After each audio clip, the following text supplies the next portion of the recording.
o en una sala de ginecología y obstetricia. ¿Cómo definimos la cesárea? La cesárea, muchachos, si ustedes se ponen a pensar, ¿qué es? Es una laparotomía. Es una laparotomía porque es entrar a la cavidad abdominal con un fin específico que es extraer un bebé del útero a través de una histerotomía, o sea, laparotomía donde entra cavidad, pero a la vez hago una histerotomía, abro el útero para extraer al feto. ¿Ok? Entonces, esa es la definición como técnica quirúrgica.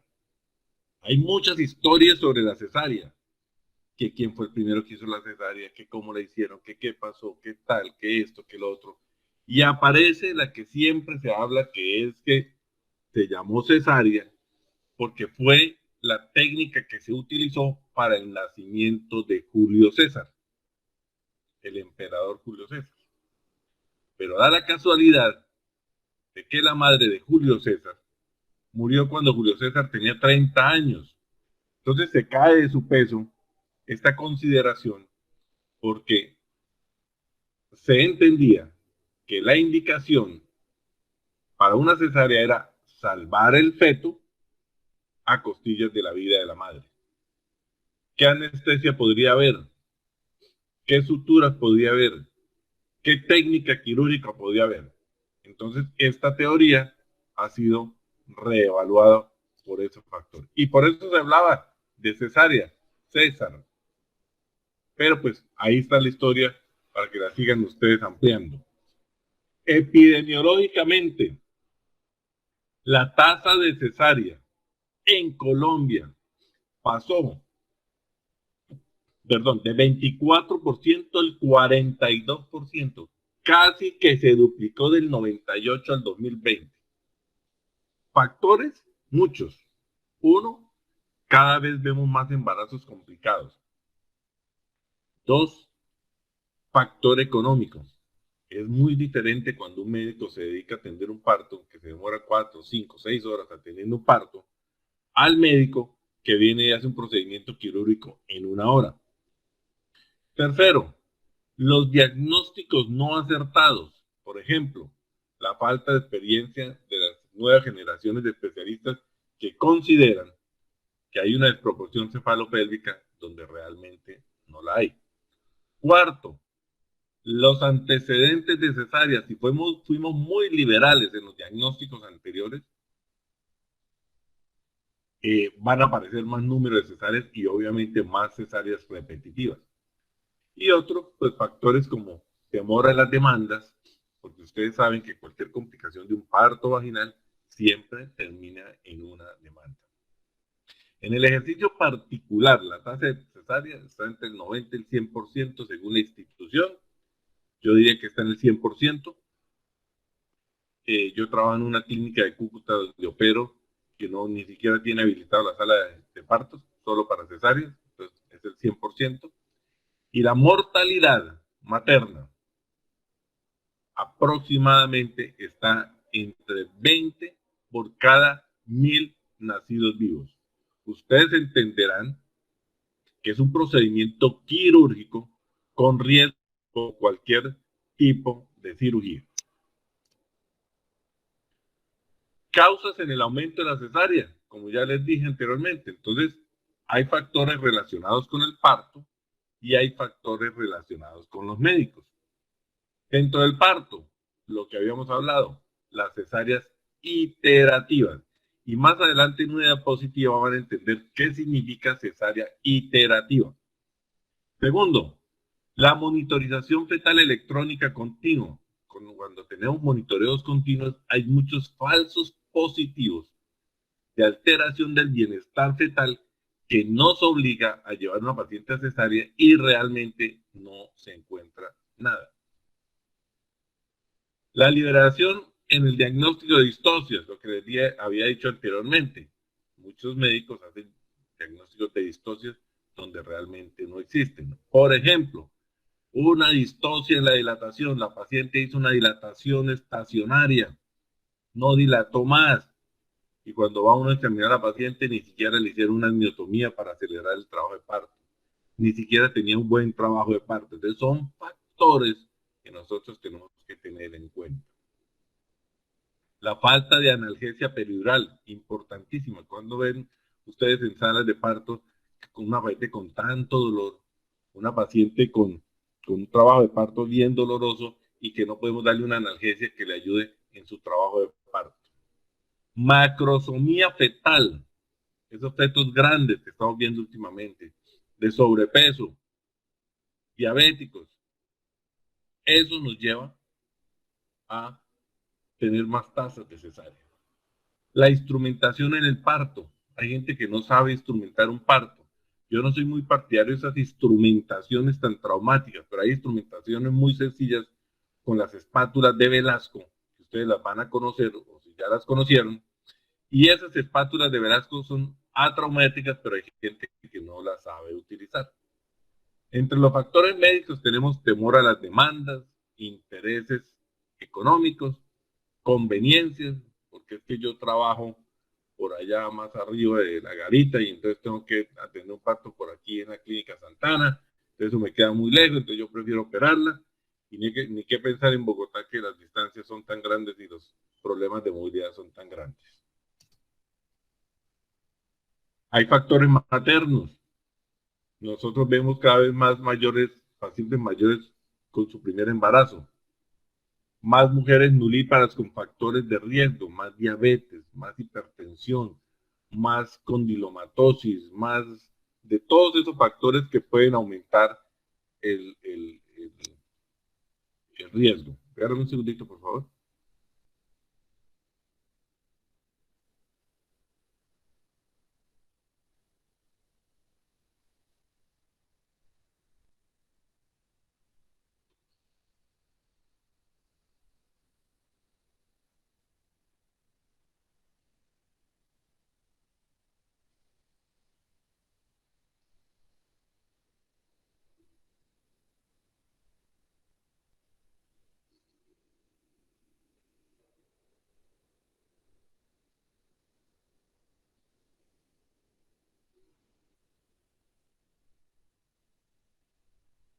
Bueno, mire, que a mí me pasan un informe todas las mañanas de lo que hay en el hospital, entonces me toca reenviarle todo el grupo para saber qué trabajo tenemos. Bueno, factores fetales, las presentaciones pélvicas, los bajos pesos al nacer, el herpes genital activo, la condilomatosis, el embarazo prolongado, la gestación múltiple y los fracasos en la inducción. Entonces, fíjense aquí que hay factores como fetales, como médicos, y todos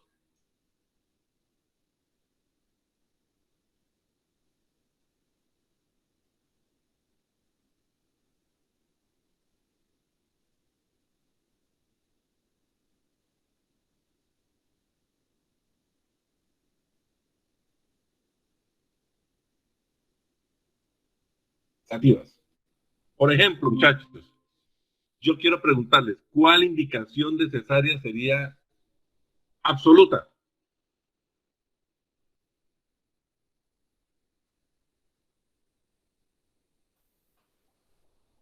Presentación podálica de pronto. Presentación podálica. No, hay podálicos que nacen por vagina. Nosotros sí lo consideramos como absoluta, pero una más absoluta que esa.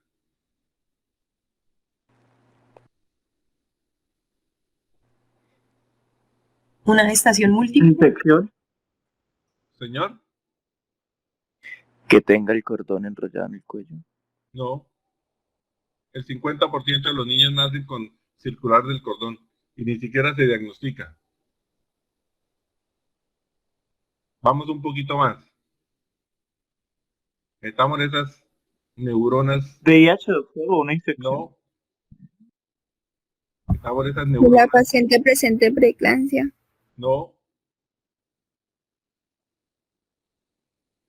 Un encajado, una distosia muy grave. No. ¿Qué tal si yo les digo a ustedes una situación transversa? ¿Qué posibilidad hay? Ninguna. Está atravesado. Y las relativas todas las que ustedes quieran. Por ejemplo, una pelvis limítrofe, pero si el bebé es pequeño, tiene posibilidades. ¿Entendido?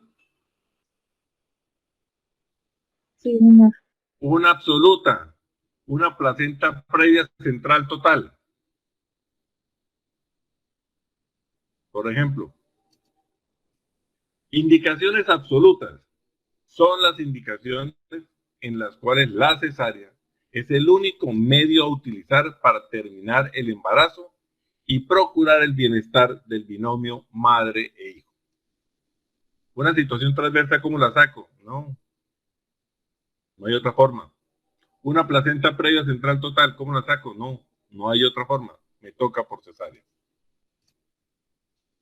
Indicaciones relativas son indicaciones en las cuales se puede dar el nacimiento por vía abdominal de forma electiva, dado que está para cada caso, presenta menor riesgo y mayor beneficio para el binomio madre e hijo que otras alternativas. Por ejemplo, un bebé en trabajo de parto con un sufrimiento fetal, con una paciente que ha tenido 6 hijos, pues se le puede permitir parto vaginal, pero tengo mucho riesgo de comprometer el bienestar y el binomio de la madre y el hijo. Entonces prefiero hacer una cesárea. Entonces es una indicación relativa, pero no absoluta. Aquí están las indicaciones de cesárea. De origen materno absoluta, ya ustedes algunas las dijeron. Obviamente nosotros las tenemos incluidas dentro de las absolutas, pero si analizamos podría haber alguna alternativa. Desproporción cefalopélvica, nada que hacer. Obstrucciones mecánicas de la vagina. Plastia vaginal o del piso pélvico previa, aquellos pacientes que se ha hecho corrección de prolapsos genitales, es una indicación absoluta. El antecedente de una cesárea corporal, recuerden que nosotros hacemos cesáreas segmentarias, ya van a ver cómo es ese tema. La corporal tiene una cicatrización diferente. Cirugía previa sobre el cuerpo uterino, por ejemplo, una miomectomía, sacar miomas. Persistencia de la causa de la cesárea previa, por ejemplo, si la cesárea anterior por presentación podálica y este está podálico, pues es una indicación absoluta. Cesárea previa complicada, por ejemplo, esa cesárea que se operó hace 3 años y se complicó con una endometritis. Ustedes saben que ese útero no se cicatriza bien, o que presentó un absceso pélvico, o que tuvo dehiscencias de suturas. Todos estos son factores que ustedes tienen que tener en cuenta para programar una cesárea. Herpes genital activo, no puede permitir un parto vaginal. Condilomatosis florida obstructiva, esos grandes condilomas que ocupan toda la vagina y no le evitan, no permite que pase el feto a través del canal vaginal. Una cardiopatía materna descompensada, un aneurisma o malformación arteriovenosa cerebral de la mamá diagnosticado. ¿Por qué? Porque en el momento del pujo se nos rompe ese aneurisma. Fístulas urinarias o intestinales operadas, aquellas fístulas que se corrigieron, que se presentaron después de un parto, pues no le vamos a permitir otra vez parto vaginal para que se me vuelva a producir la fístula. Indicaciones maternas relativas, la preeclampsia y eclampsia. Alguien habló sobre ese tema hace poquito, ahí entre ustedes. El tratamiento definitivo, métanse ustedes aquí en la cabecita, el tratamiento definitivo de una preeclampsia es la terminación del embarazo, pero no necesariamente por cesárea. Si es una gesta 6 y tiene una preeclampsia y está en trabajo de parto y está en 8 centímetros, no, por vía vaginal. Es mucho más fácil. Una o dos cesáreas segmentarias según los protocolos de los servicios o el nivel de atención. Por ejemplo, si yo tuve la primera cesárea por presentación podálica y en este momento tiene buena pelvis y tiene una presentación cefálica, no se está repitiendo la causa. Y si no tuvo complicaciones, no se repiten los antecedentes para pensar en operar nuevamente, ¿sí? Pero ahí es muy claro, mire lo que dice. También mirando el nivel de atención que usted tiene. Yo personalmente, Mario Galvez, ginecólogo de 30 y pico años de experiencia, no le atiendo un parto vaginal después de una cesárea en un sitio donde yo no tengo un quirófano al lado porque yo no sé en qué momento tengo que pasar la paciente a cirugía. Distocias dinámicas refractarias al manejo médico son relativas. A lo mejor la paciente se dejó de deshidratar, a lo mejor la paciente no se le dieron buenas contracciones, a lo mejor la paciente, muchos factores que usted a lo mejor médicamente no manejó bien durante el trabajo de parto y terminó haciendo una distocia. Un cervix inmaduro que no respondió al esquema de maduración pulmonar. Usted trató de inducir a una paciente y no pudo. ¿Por qué? Porque no, los mecanismos que usted utilizó para madurar ese cervix no le dieron buenos resultados. Embarazo prolongado. El embarazo prolongado, si tiene condiciones para parto normal, está permitido el parto normal.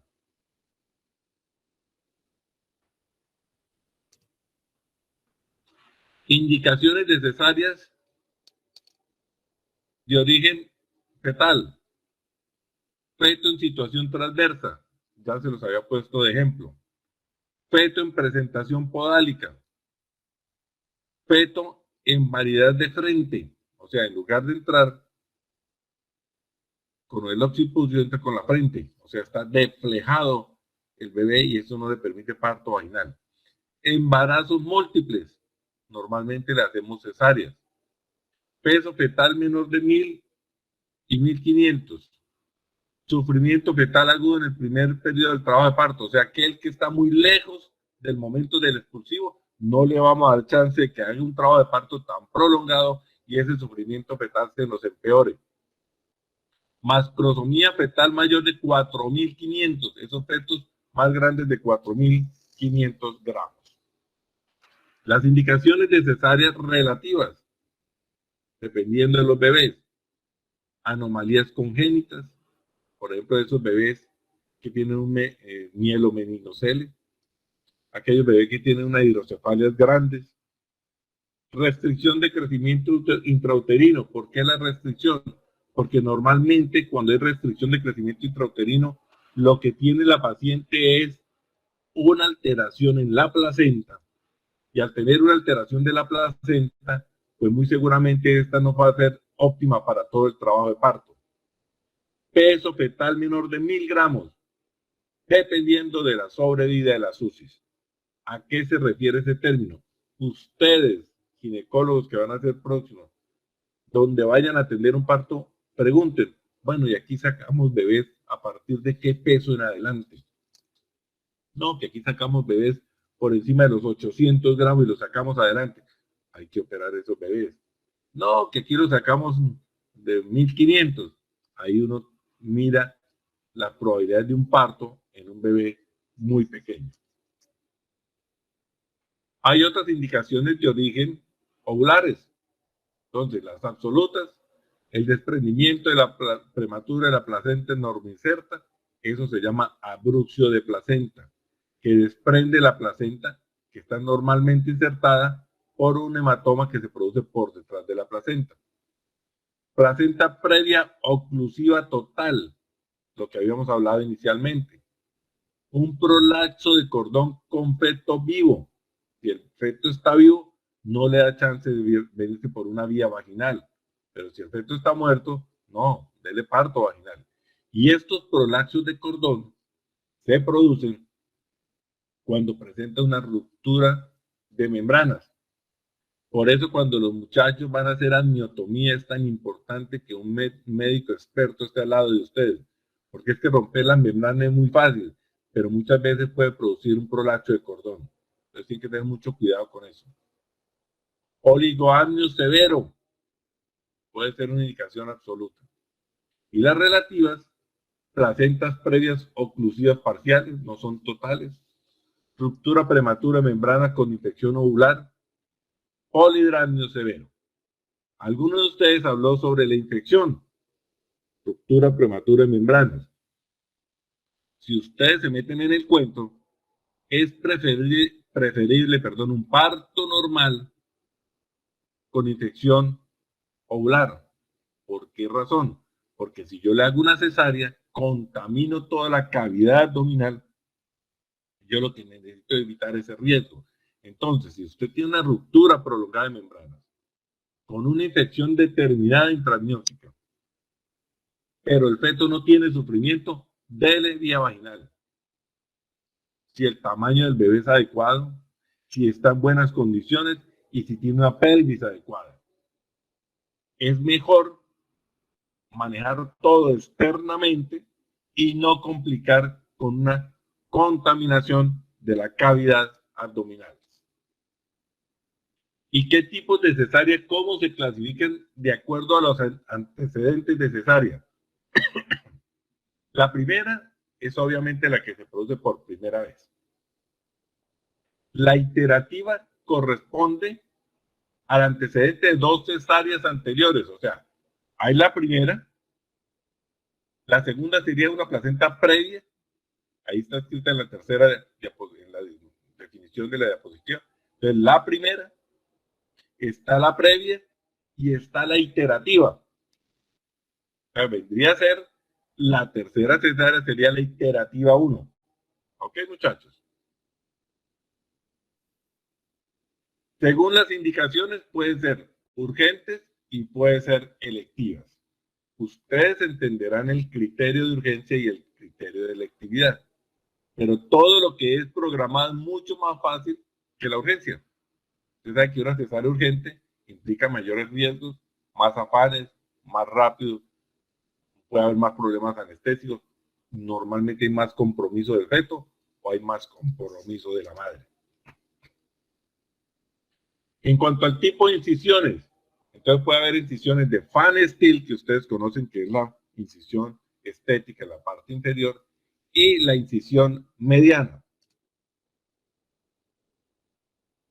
¿Qué características tiene el fan steel? Ahí están. Es una incisión transversal que normalmente uno las hace más arriba, otros las hacemos más arribita, a 2 dedos por encima de la sínfisis del pubis, con una ligera curvatura hacia arriba, o sea, con una concavidad hacia abajo. La medida es relativa, 10 centímetros, 15 centímetros, y eso está ajustado al tamaño del bebé. Quiero hacer una aclaración. Entre más estéticos sean ustedes en esa incisión y en esa sutura de esa piel, van a tener mejores resultados. Yo lo único que no suelto en una cirugía es la cicatriz, es la piel. Porque eso es como si usted hiciera un cuadro y la firmara otro. Por dentro puede tener, mejor dicho, la cicatrización más pésima del mundo, pero si la paciente le queda la piel, queda feliz de su procedimiento quirúrgico. Lo ideal es que todo cicatrice adecuadamente. Es la más segura de las incisiones ginecológicas. Si ustedes se meten en la cabecita y se meten un poquito en los planos profundos o ven un video más adelante,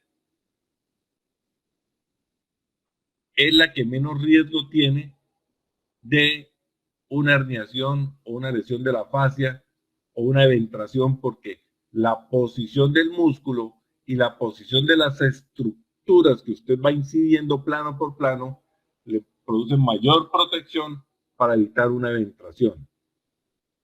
Y obviamente los mejores resultados estéticos.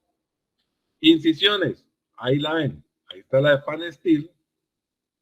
Realmente después de la de la piel y después de la incisión de la fascia, todos los planos para incisión de fan steel son igualitos a los de la cicatriz mediana. Entonces lo que usted tiene que abrir es abrir el fan steel, pero por dentro en la fascia tiene que ir buscando espacio para que pueda tener un mayor campo quirúrgico. Ahí está el fan steel, está ingresando, entra y la de abajo está la mediana, donde ya la incisión de la fascia es totalmente perpendicular a los rectos del abdomen y por eso esta tiene mayor posibilidades de hernias y de eventraciones. Esta siempre la presento para decirle, si usted tiene problema en la extracción, no tenga temor en cortar los músculos rectos, que después los repara. busque campo para que el bebé sufra menos en la extracción. Lo importante es que usted vuelva a repararlo posteriormente. De las incisiones medianas, tenemos que decir que es la menos hemorrágica, permite un abordaje rápido, aunque eso es relativo, ya cuando uno tiene mucha experiencia, pero el abordaje es igual. Permite una exposición excelente, una lesión nerviosa mínima. Muchas de las pacientes que se hacen Fanestil con los días de la cirugía les refieren a uno dolores en los ángulos donde hace uno los nudos de la sutura, porque ahí pasa un nervio que es el génito crural y a veces queda atrapado. Y esa sensación puede ser una sensación quemante.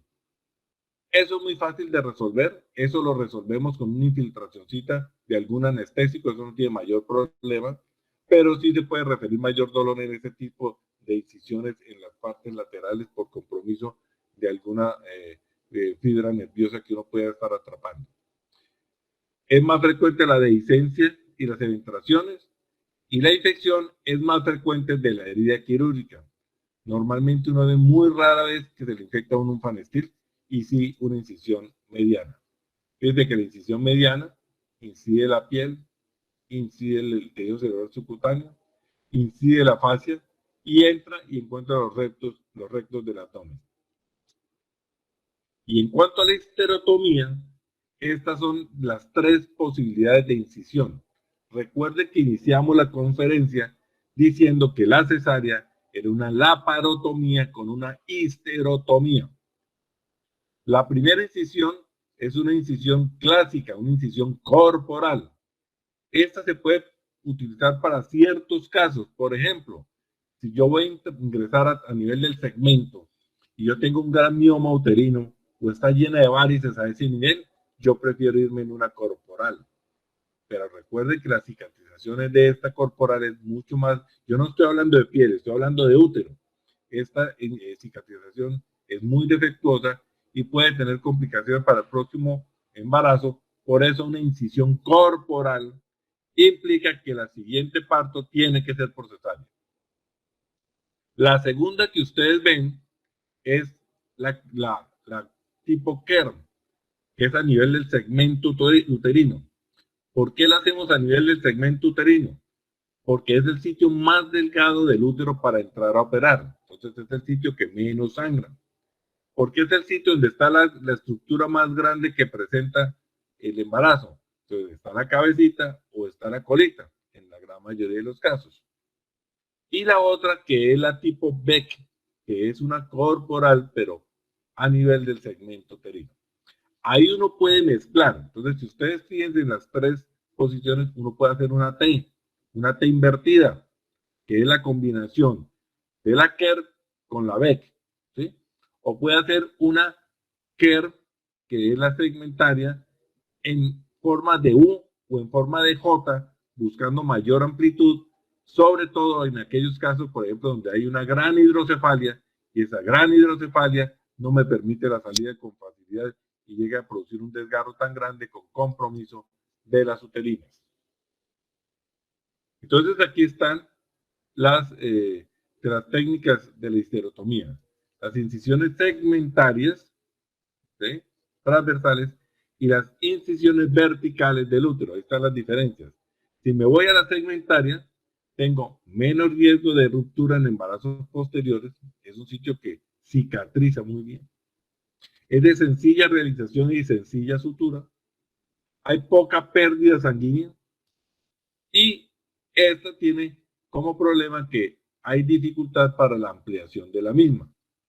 Mientras que la vertical es útil cuando el segmento inferior no es suficiente para la extracción fetal. Se disminuye el riesgo de prolongación lateral, o sea, de compromiso de alguna lesión de las uterinas. Presencia de miomas en el segmento inferior, adherencias en el segmento inferior, incisión de la placenta en forma baja. ¿Qué importancia tiene? Por ejemplo, si yo voy a entrar y tengo un gran acretismo placentario, y ese acretismo placentario va a terminar con ya entenderán que es un acretismo placentario, y tengo que sacar ese útero. Entonces yo saco el bebé por una incisión corporal y posteriormente cierro la incisión corporal y saco el útero sin comprometer el segmento, que me puede producir grandes desgarros y perder los planos para la cirugía. Cuando colocan la anestesia, siempre se recomienda dejar 30 grados hacia la izquierda del bebé, porque ustedes entenderán que la cava va por el lado derecho y si el útero lo comprime, tengo problemas de retorno venoso y la paciente tiende a hacer hipotensiones con el compromiso del feto. Entonces se recomienda desplazar la barriguita hacia el lado izquierdo de la madre. En cuanto a la técnica quirúrgica, pues ustedes verán muchas cesáreas, ustedes verán muchos videos, ¿sí? Pero básicamente los planos que les quiero mostrar son estos. ¿Cómo preparo yo una paciente para la cirugía? Pues primero la explicación a la paciente y a los familiares de las indicaciones que tienen para operar. Segundo, la firma del consentimiento informado. Tercero, el turno quirúrgico. Cuarto, la hidratación previa. Quinto, garantizar el equipo médico quirúrgico completo. Que estemos todos completos. Hacer el protocolo de cirugía segura, presentándole a la paciente, estando todos preparados. Cirujano, ayudante, anestesiólogo, pediatra, circulante, instrumentadora. Todos presentes antes de iniciar el proceso de anestesia. Solicitud de los requerimientos adicionales para la cirugía. Doctor, necesito sangre. Tráigame la sangre y téngamela ya en la sala. Y señorita instrumentadora, necesito una pinza así porque voy a hacer adicionalmente tal cosa. Señorita, necesito tales suturas porque voy a hacer algo más que estaba en la programación. Todo eso tiene que estar antes de la cirugía. Volvemos a la lista de chequeo. Nosotros tenemos que tener una lista de chequeo antes de la cirugía y no empezamos hasta que todo esté completo, excepto si es una cirugía de extrema urgencia. Volvemos al cuento del piloto. El piloto tiene una lista de chequeo y él no sale si todo está perfectamente. ¿Por qué razón? Porque él no es tan bobito que se va a caer en el avión con todos los pasajeros. Él quiere ir seguro también. Y a veces los cirujanos empezamos cirugía sin tener todo y esto puede complicar no solo a la paciente, sino a su bebé y también al médico. Preparación: el lavado del abdomen, la evacuación de la vejiga con una sonda vesical, la colocación de los campos quirúrgicos. Podemos colocar un protector de la mucosa gástrica, un antiemético en los casos que tengamos riesgo o estómago vacío y tengamos que operar de urgencia, y los antibióticos profilácticos. Por ejemplo, yo utilizo 2 horas antes de la cirugía el antibiótico, durante el acto quirúrgico y otra dosis posterior a la cirugía. Pero hay muchos esquemas que nosotros podemos revisar. Incisión de Fanestil de la piel. Ahí ya vemos tejido celular subcutáneo y fascia. En el fondo vemos el músculo. Aquí ya vemos todo el músculo expuesto con los rectos abdominales y la línea media para ingresar. Ingresamos por el peritoneo de la línea media del abdomen. Ya estamos en una laparotomía, ya entramos a cavidad. Colocamos una valva en la parte inferior para el segmento uterino. Hacemos la histerotomía. Hay muchas formas de hacer histerotomías. Por ejemplo, hay gente que la hace con los dedos, otros la hacen con las tijeras. Yo lo hago con bisturí para que quede más nítido los bordes. Realizo la histerotomía. Abro la histerotomía. Fíjense que es una incisión de más o menos unos 10 a 15 centímetros. Ya veo la parte del feto. Es un feto en presentación podálica. Ahí lo alcanzan a ver al fondo. Extraigo el feto. Recuerden, la cesárea más difícil en cuanto a la presentación del feto es la situación transversa con dorso inferior. Los transversos tenemos que sacarlos de forma podálica, pero cuando usted se le presente la espalda, usted tiene que empezar a buscar la colita del feto. Mientras cuando es presentación podálica o franca de nalgas, uno busca la colita o busca las piernitas para su extracción. Ustedes entenderán que en una situación transversa, rotar el feto es más difícil rotarlo hacia la cabeza porque es la estructura de mayor tamaño y la estructura más dura que ustedes tienen que rotar. Ahora, la situación transversa con dorso superior, o sea, que la espalda va arriba, cuando usted abre encuentra las piernitas abajo, pero cuando es con dorso inferior es mucho más difícil. Aquí extraen el feto, hay muchas formas de extraerlo. Después el alumbramiento, buscar que la cavidad quede absolutamente vacía. Y posteriormente, revisión, que no haya quedado absolutamente nada en su cavidad, extracción de coágulos, extracción de restos placentarios, y empieza el proceso de la histerorrafia. La histerorrafia tiene muchas formas de hacerla. Por ejemplo, continua cruzada con una sola sutura. Dos suturas, continua cruzada y posteriormente invaginante. Puntos separados. Entonces, hay muchas formas que uno puede cerrar el útero. Lo importante es que el sitio del segmento que usted suturó quede bien vascularizado, porque ustedes saben que los tejidos que quedan bien vascularizados son aquellos que cicatrizan mucho mejor. Ahí está la histerorrafia, ustedes van a ver muchos videos, lo van a ver en el hospital. Ya cerré el útero, cierro el peritoneo visceral, cierro el peritoneo parietal, afronto los músculos, cierro el tejido celular subcutáneo, cierro fascia y cierro la piel, que es la parte más importante desde el punto de vista estético. Hay complicaciones, obviamente es una cirugía común y corriente, como todas las cirugías tienen complicaciones. Intraoperatorias, los desgarros uterinos, las lesiones vasculares, las lesiones vesicales, la lesión ureteral, la lesión intestinal, la atonía uterina. Las posoperatorias, las endometritis o las dehiscencias de las suturas. Tener muy en cuenta que ustedes van a ver este tipo de complicaciones. Ustedes lo van a mirar en los consentimientos informados que tenemos, revísenlo para que vean que todos están contemplados. Tener todo el instrumental completo, ahí está el listado de lo que necesitan ustedes para una cirugía de este tipo. Y finalmente, lo importante es el bienestar madre e hijo. ¿Alguna pregunta, muchachos?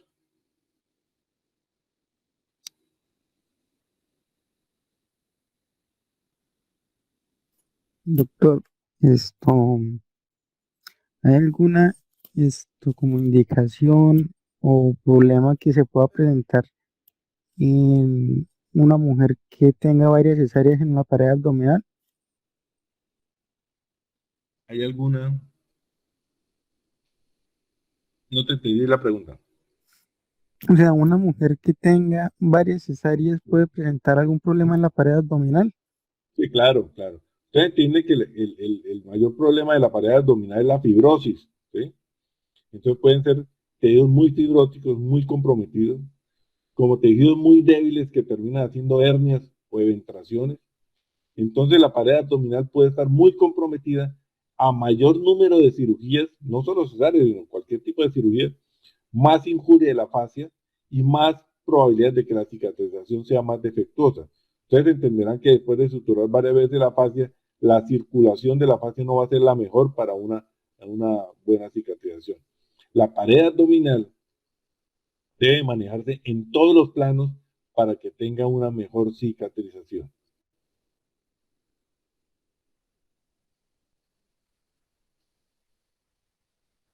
¿Alguna otra pregunta? Una pregunta, usted nos hablaba sobre que antes de la cesárea, en la cesárea y después de la cesárea, le prefería colocar antibiótico a la paciente. En esos casos, ¿qué tipo de antibiótico utiliza? Mira, esa pregunta es muy interesante. Uno a veces toma por rutina tal antibiótico. Entonces yo opero en el hospital y le pongo el antibiótico, opero en la Santana y le coloco ese antibiótico, yo opero en la Norte y le coloco ese antibiótico. Nosotros tenemos que apoyarnos un poquito en los servicios de infectología de cada una de las clínicas. Ustedes saben que todas las clínicas tienen gérmenes y gérmenes huéspedes. Entonces, por ejemplo, hay estudios en la Clínica Norte que nos indican que la ampicilina sulbactam no es el antibiótico adecuado para las pacientes de la cesárea porque allá hay cepas que no les sirve el ampicilina sulbactam. Usted va a la clínica San José y le dicen, no, aquí hay tal cepa, no le sirve tal. Entonces uno se basa en eso. Por ejemplo, en el embarazo utilizamos una cefalosporina de primera generación, como dosis. Yo estoy utilizando en este momento la cefazolina. La cefazolina 2 gramos antes, 2 gramos intraoperatorios y 2 gramos posoperatorios. En el hospital también puedo utilizar la ampicilina sulbactam. Para allá sí puedo utilizarlo. En la norte me gusta la cefazolina. Yo a la San José casi no voy. Y en la Santana utilizo la cefalosporina también de primera generación. Gracias, doctor. Ahora, si la paciente usted le va a colocar ampicilina sulbactam y es alérgica a la ampicilina, pues busque otra que no tenga componentes relacionados con la ampicilina. Usted puede utilizar clindamicina o puede utilizar gentamicina. Ahí va buscando también el antibiótico, por eso es importantísimo también hacer tan buenas historias clínicas como les dije el otro día. Ayer me acompañaron 4 muchachos de ustedes y vieron cómo hacemos las historias muy completas, incluso les di la lista de las cosas que deben preguntar y cómo deben manejar la historia clínica para que tengan toda la información requerida. Se la pueden pasar ustedes unos a otros, los que vayan conmigo pues van recibiendo esa información. ¿Alguna pregunta?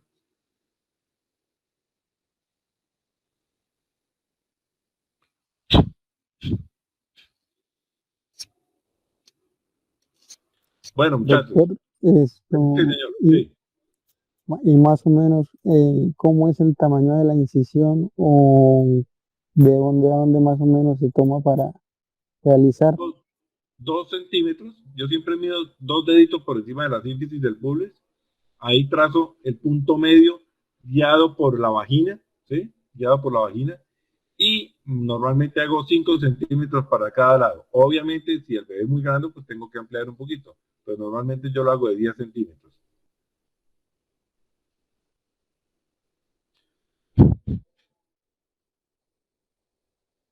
Bueno, muchachos, les deseo un feliz 20 de julio. La patria hay que defenderla. Es lo más preciado. Vivimos en un país relativamente con muchas dificultades, pero relativamente tenemos todo para crecer. Ustedes son el futuro de la medicina, muchachos. Ya nosotros dentro de poquito estamos de salida. Ustedes son el futuro. Sean los mejores médicos, sean los más expertos, sean los más juiciosos, sean los más estudiosos. Entonces, les agradezco la paciencia del día de hoy. Yo cuadro con el compañero la siguiente conferencia, que es la episiotomía, que he preocupado porque no lo encontré. Entonces, ya me pongo a revisar ese tema, ¿vale? Gracias, doctor. Gracias. Listo, Por ejemplo, doctor, gracias. ¿alguno Gracias, tiene que ir al hospital hoy? ¿Alguno va al hospital hoy?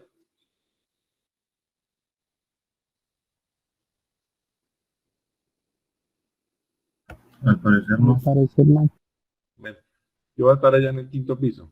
Entonces, el mejor plan ahorita, ya ustedes terminaron clase, se preparan un buen desayuno y bueno, descansen un ratico. Gracias, doctor. Que esté muy bien. Chao, muchachos. Gracias, doctor. Feliz día.